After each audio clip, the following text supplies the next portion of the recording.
Կատարի, այնուհետև մենք ներկայացնում ենք մեր հանձնաժողովի կառուցվածքային բարեփոխումները կամ այսպես ասած ճանապարհը, թե ինչ է տեղ ունեցել 2019 թվականից առաջ առկային համակենտրոնացումների գնահատում, Գեշխո դիրքի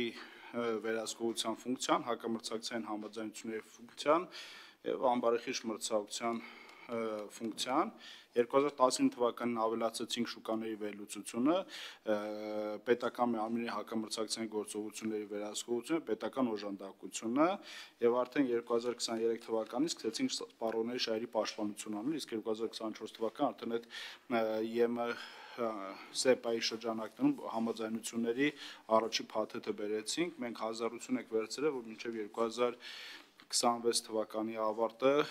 արդեն այդ մնացած փաթեթները կներկայացնենք եւ հանձնաժողովը կիրականացնի կենտրոնական մարմնի ֆունկցիան, իհարկե այս ամենը ասում եմ, եթե իհարկե ազգային ժողովը օրենսդրական համապատասխան փոփոխությունները ընդունի եւ Հայաստանի Հանրապետություն կունենա սպառողների շահերի պաշտպանության կենտրոնական մարմին եւ նաեւ 2025 թվականին, եթե էլի ազգային ժողովը ընդունի, նախատեսվում նաեւ հանձնաժողովի անվանումը փոխվել եւ կդառնանք մրցակցության սպառողների պաշտպանության հանձնաժողով։ Սա այն շեշտադրումները, որոնք մենք կատարեցինք 24 թվականին, 25 թվականին որպես լոկոմոտիվ ներառել ենք մեր ռազմավարության մեջ։ Հիմա 2024 թվականի մեր որոշակի գործողությունները թվերով ներկայացնենք 2024 թվականի ընթացքում 3 միլիարդից ավելի տուգանք է հանձնաժողովը նշանակել, սա աննախադեպ մեծ թիվ է եւ եթե վերցնեք ամեն տարի բացառություն է կազմում բնականաբար 2020 թվականը, որտեղ հաշվի առնելով հայտնի հանգամանքները մենք այլ ֆունկցիաների վրա ենք շեշտադրումը կատարում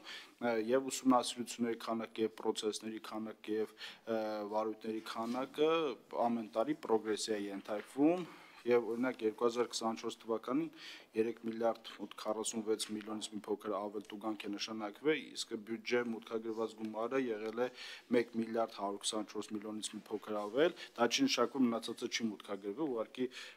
տնտեսվարողները ժամանակ ունեն, կարա տուգանքը լինի տարվա վերջում, կարա լինի դատական բողոքարկում եւ այլն, բայց այդ դինամիկան աճող է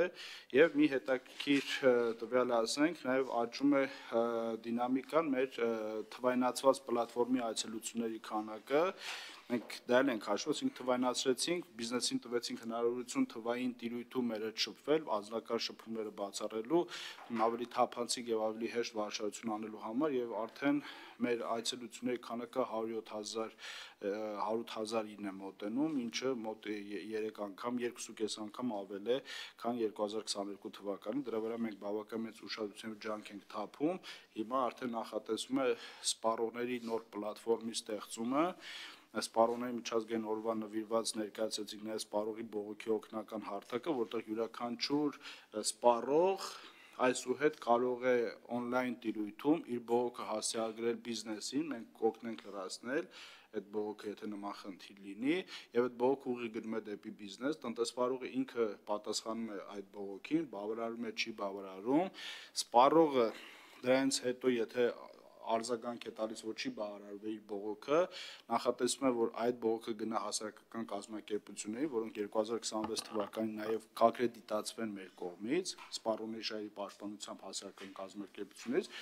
եւ եթե հասարակական կազմակերպությունը լուծում է խնդիրը, ապա լուծվում է, չի լուծվում խնդիրը,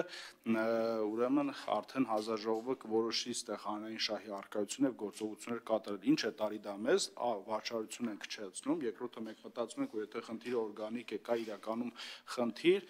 կարծում ենք այս համակարգի միջոցով ուղղորդված բողոքների մեծ մասը հենց իրանք տնտեսվարողները կամովին կլուծեն, երրորդ սրանով սկսում է ռիսկի պրոֆիլը աշխատել, այսինքն ոլորտով, տնտեսվարողով, խնդրի մեծությամբ, հանրային նշանակությամբ ռիսկի պրոֆիլ է աշխատելու, այս ամեն ինչ խոսնում, դա լինելու է թվային տիրույթում, թվայնացված, մենք արդեն տեխնիկական